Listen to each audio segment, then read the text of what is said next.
بسم اللہ الرحمن الرحیم۔ مفتی عمران صاحب، یہ 1998 کی بات ہے جب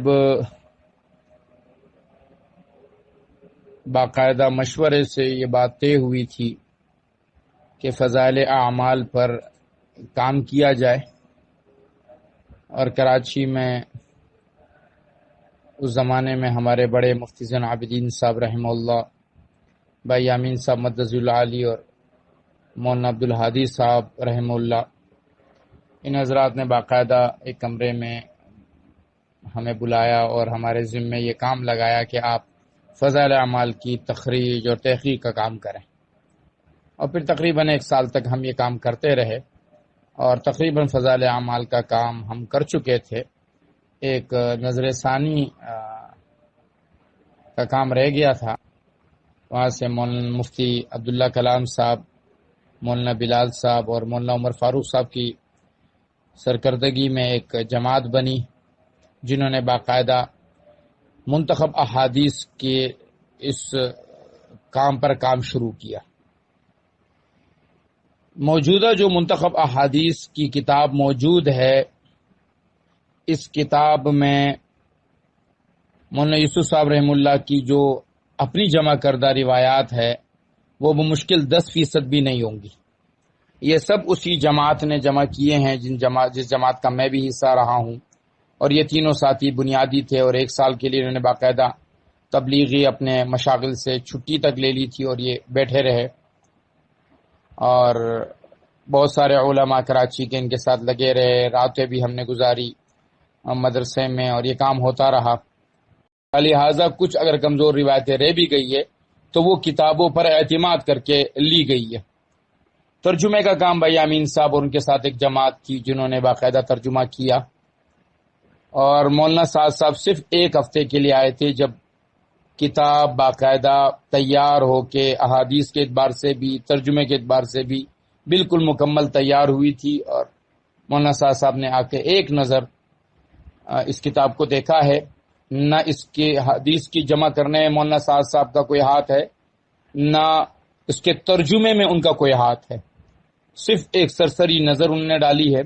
وہ بندر عائشہ کا جو کتب خانہ تھا وہاں ہوتے تھے، اور بھائی فہیم صاحب دہلی والے ان کی خدمت میں ہوتے تھے، اور بھائی سکندر صاحب ہمارے کراچی والے ان کے لیے کھانے پینے کا انتظام کرتے تھے، اور یہ ساری جماعت ہماری ان کے ساتھ ہوتی تھی۔ چونکہ میں ترجمے کے کام سے میرا کوئی تعلق نہیں تھا، لہٰذا ان کو جب خبر ہوئی تو وہ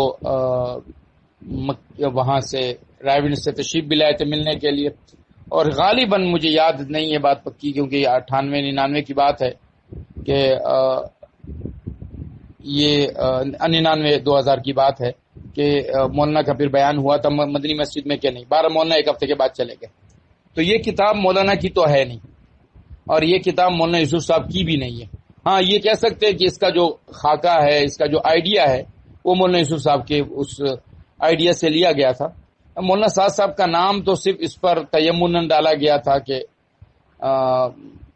ہمارے بڑے ہیں اور آگے جا کے انہوں نے ہی بڑا بننا ہے۔ میں بھائی ابراہیم عبدالجبار صاحب رحمہ اللہ جو ہمارے کراچی کے امیر تھے اور مجھے بہت زیادہ پیار کرتے تھے، ان کی خدمت میں حاضر ہوا، اور میں نے ان سے عرض کیا کہ حضرت میں بیعت ہونا چاہتا ہوں کسی سے، تو مجھے فرمایا کہ بیٹا تھوڑا صبر کر لو، مولانا صاحب پر تھوڑا وقت گزرے، ان کے اندر پختگی آ جائے تو پھر ان سے بیعت ہو جائیے گا، کیونکہ ان کا سلسلہ بڑا اعلیٰ ہے۔ تو یہ اعلیٰ سلسلہ تھا، سب کی امیدیں ان سے تھی، سب ان سے اس بات پر امید لگائے بیٹھے تھے کہ یہ تبلیغ کا وہ کام جو حضرت جی رحم اللہ کے بعد تھوڑا سا، اور حضرت بھائی عبدالوہاب صاحب کی عمر کے ہونے کی وجہ سے تھوڑا سا ایک کمزوری کی طرف نہ جائے، تو سب کو امیدیں تھی، لیکن حضرت نے ساری امیدوں پر پانی پھیر دیا۔ اور اس پر مستزاد یہ ہے کہ اب ایسی چیزوں کو اپنی طرف متوجہ کرنا، میں تو سمجھتا ہوں کہ اللہ رب العزت کی طرف سے فیصلہ ہوا۔ پھر 2000 کا اجتماع جو کراچی میں کا بینس کالونی میں ہوا تھا، اس میں اس کتاب پر پہلی مرتبہ اختلاف ہوا۔ پھر 1-2 سال تک یہ ہمارے رائیونڈ کے کتب خانہ فیضی سے یہ کتاب چھپتی بھی رہی ہے، اس کے بعد اس کا چھپنا بند ہو گیا۔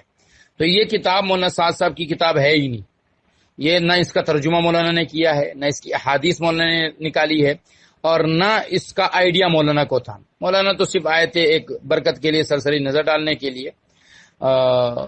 لہذا اس کتاب کو پڑھنے والا اور اس کتاب کی مخالفت کرنے والے وہ دونوں ناسمجھی میں کر رہے ہیں. جو مخالفت کرے وہ سمجھ رہے کہ مولانا سعد صاحب کی کتاب ہے. جی نہیں، یہ مولانا سعد صاحب کی کتاب نہیں ہے. یہ احادیث صحیحہ سے اور ایسی روایتیں جو کم از کم حسن درجے کی ہو. کوشش یہ تھی کہ حسن درجے کی روایتیں ہوں. کچھ ایک آدھ روایتیں وہ ابن خزیمہ پر، بزار پر اور حاکم پر اعتماد کر کے لی گئی ہے، کمزور ہو سکتی ہے. اور جو اس کو پھیلا رہے ہیں وہ سمجھ رہے ہیں مولانا سعد صاحب کی کتاب پھیلائی جا رہی ہے. نہیں، نہ مولانا سعد صاحب کی کتاب ہے، نہ مولانا سعد صاحب کی اس قصے کو تعلق ہے. صرف بڑوں کی اولاد ہونے کی وجہ سے اس کتاب پر ان کا نام لکھا گیا ہے، اور اس بات کے گواہ آج بھی کراچی میں زندہ ہیں، موجود ہیں.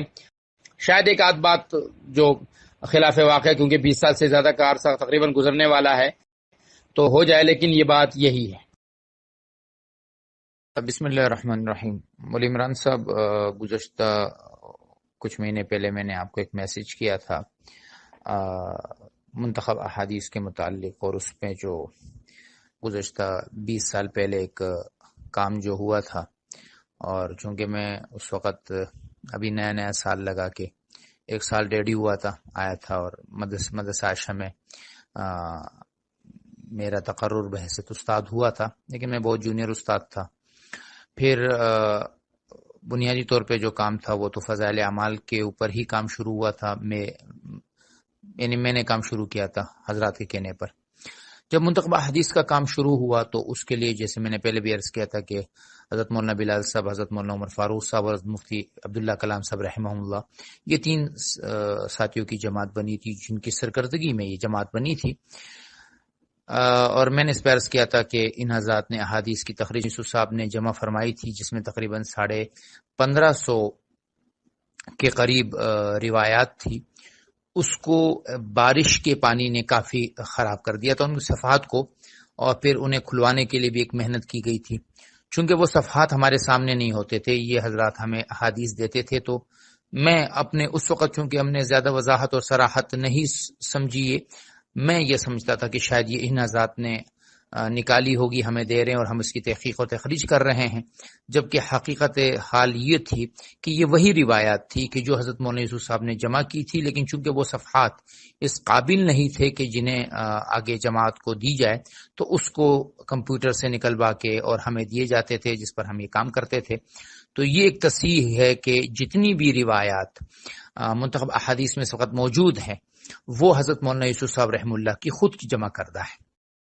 اب کام کیا ہوا تھا؟ کام یہ ہوا تھا کہ حضرت مولانا یوسف صاحب رحمہ اللہ اپنی تبلیغی مشغولیات، اور پھر اس زمانے میں جو میں سمجھ رہا ہوں اپنے ذہن سے کہ ایک تو کتب کا میسر ہونا بھی ایک بڑا مسئلہ تھا، تو انہوں نے کنز العمال اور الترغیب و ترہیب پر بہت زیادہ اعتماد کر کے وہاں سے روایتیں لی تھی. ہم اور جو بھی جماعت تھی جس میں ایک حصہ تھا، میں جماعت نہیں تھا، میں ایک حصہ تھا اس جماعت کا، بہت بڑی جماعت تھی. یہ 3 حضرات بڑے تھے اور باقی بہت بڑی جماعت تھی جو 10-12 افراد پر تھی، ان میں ایک میں بھی تھا. ہم یوں کرتے تھے کہ وہ روایت ہمیں ملتی تھی اور ہم کوشش سند ہے وہ ہمیں مل جائے. اگر کہیں پر پوری روایت نہیں ملتی تھی تو اس روایت کا کوئی ٹکڑا اگر کسی روایت میں ہوتا تو اس کو اٹھا کے لایا جاتا تھا. گویا کہ روایات بنیادی طور پہ وہی ہے جو حضرت مولانا یوسف صاحب رحمہ اللہ نے جمع کی تھی، جو تقریباً 1550 کے قریب ہے، اور اس کا جو صحیح سند ہے یا صحیح سند کی جو تخریج ہے وہ اس جماعت نے کی تھی. تو یہ بات جو میں نے کی تھی اس میں کہ 10% روایات نہیں ہے، یہ بات میری درست ثابت نہیں ہوئی ہے، جس پر میں نے عرض بھی کیا تھا کہ اگر کسی ساتھی نے کوئی بات میری رد کرنی ہے تو ایک آدھ بات رد ہو سکتی ہے. باقی ترجمے کے متعلق جو میں نے عرض کیا تھا وہ بات ویسی ہے، دیگر جو باتیں میں نے اس میں عرض کی تھی وہ الحمدللہ ویسے ہی ہے.